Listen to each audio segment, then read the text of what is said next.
Magandang araw mga kaibigan. Bigyan natin ng reaction opinion itong post, ang balita ngayon.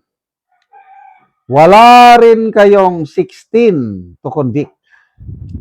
Nagbigay ng reaksyon si dating presidential spokesperson Atty. Harry Roque kaugnay ng sunod-sunod na kasong isinampa at kontrobersyang kinakaharap ng ilang senador na itinuturing umanong kaalyado ni Vice President Sara Duterte. Sa kanyang pahayag, direkta niyang iniuugnay ang mga kasong kinakaharap ng ilang senador sa umano'y pagtatanggang pagpahinain ang hanay ng mga posibleng kakampi ni VP Sara sa Senado, lalo na sa usapin ng impeachment. Sabi ni Atty. Roque, uubusin na ang kakampi ni VP sa Senado. Bato, Bongo, Cheese, Joel, Jinggoy, and now Marcoleta. Wala pa rin kayong 16 to convict. Ani ni Roque. Dumating ang payag ni Roque matapos lumabas ang ulat na nahaharap si Senator Rodante Marcoleta sa reklamong plunder, bribery at indirect bribery sa Office of the Ombudsman kaugnay ng umano'y 75 million campaign donations na hindi naiulat sa kanyang Statement of Contributions and Expenditures o SOSE. Nauna na ring naging sentro ng kontrobersya sina Senator Bato de la Rosa at Senator Bongo dahil sa mga usaping may kaugnayan sa International Criminal Court. Samantala, laging laman din ng usapan sa Senado ang pagbabago ng liderato, committee reshuffling at impeachment proceedings laban kay Vice President Sara Duterte, bagay na lalo pang nagpataas ng tensyon sa loob ng kapulungan. Sa ilalim ng konstitusyon, kinakailangan ang boto ng 2/3 or 16 senador upang makonvict ang isang opisyal sa impeachment trial. So, grabe uubusin. Kaya ba nilang ubusin? Granting, yun na nga, makasuhan nila, I don't know kung mapakulong, whatsoever.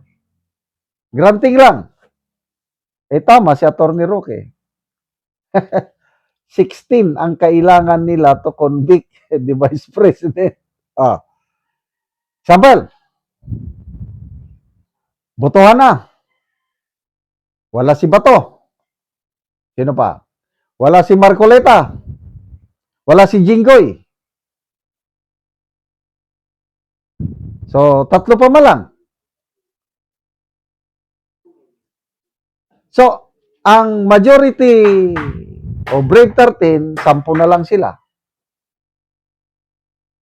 Ngayon, botohan na sa impeachment trial. Yung 11 lang ang boboto ng conviction. 10 ang boboto ng acquittal. Sinong panalo? Ganun lang. Simple arithmetic. Kaya, kahit anong gawin ng administrasyong ito, talunan at talunan pa rin sila. Kaya, I don't know kung nakakatulog pa ba sila ng maimbing, yung mga nagplaplano, paano natin tanggalin sa equation si VP Sara? Pagdating dyan sa impeachment na yan, sa tingin ko wala na silang pag-asa At narinig ko si Mr. Lito Banayo, siyang political strategist. Sinabi niya yan, na wala nang pag-asa nitong mga anti-Duterte forces na makonvict nila si VP Sara nang dahil sa realignment, bagong realignment ng majority senators sa Senado, yung 13. Kasi 11 na lang sila. papaano yan? Tapos, sabi ni Mr. Lito Banayo, solid. Wala nang, nakikita niya, walang aalis sa Brave 13, nakakampi pa sa Minoria. So, wala na silang ma-recruit na iba pa. Kaya ang gagawin lang nila sa Brave 13, takutin nila ng mga kaso-kaso. Kaya mo bang takutin yan? Example, Marcoleta, abogado yan eh. Kahit ako nga, hindi ako abogado, kung ako, napakasimple. Walang plunder doon sa kalagayan ni Marcoleta dahil yung campaign donation na 75 million, galing yun sa private funds. Very clear, ang plunder galing yan sa public funds. Kaya, sigurado yan, pagdating sa Sandigan Bayan, ibabasura. Dahil ang plunder, dapat gumamit ka ng pondo ng gobyerno para payamanin ang sarili mo. That is plunder. Nagdesisyon na rin ang COMELEC na walang nilabag na batas si Marcoleta doon sa hindi niya state o hindi niya diniklara ang mga campaign contributions niya. Oh, so ano pa? These are all panggigipit para ma-pressure nila ang Brave 13 na I don't know kung anong gusto nila. Oh, bato, nagtatago. Hindi nyo na yan mahanap. I tell you. Mayroon akong nabasang post. Sino ba yung nagsabi nun? Basta, hindi nyo mahanap si Bato. Lalabas na lang yan kung kinakailangan. Tapos, Senator Jinggoy, dahil may reklamo sa kanya sa ombudsman, bleh. Hindi nyo na kaya yan si Jinggoy. Veterano na yan, nakulong na yan dati. Kailang nakalabas siya, tinulungan siya ng mga Duterte. Ganyan lang talaga ang politika. So, sige, ubusin nyo lahat ang mga kampi ni Sara.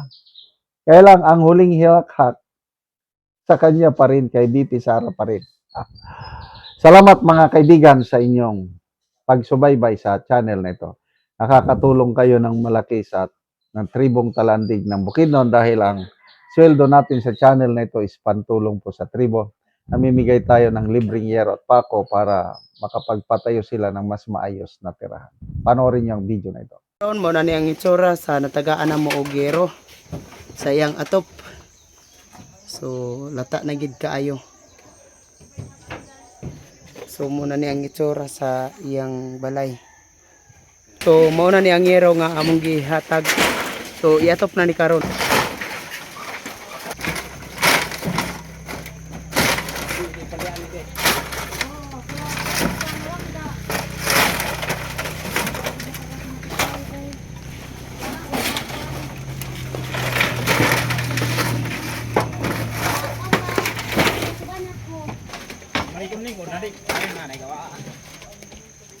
Okay.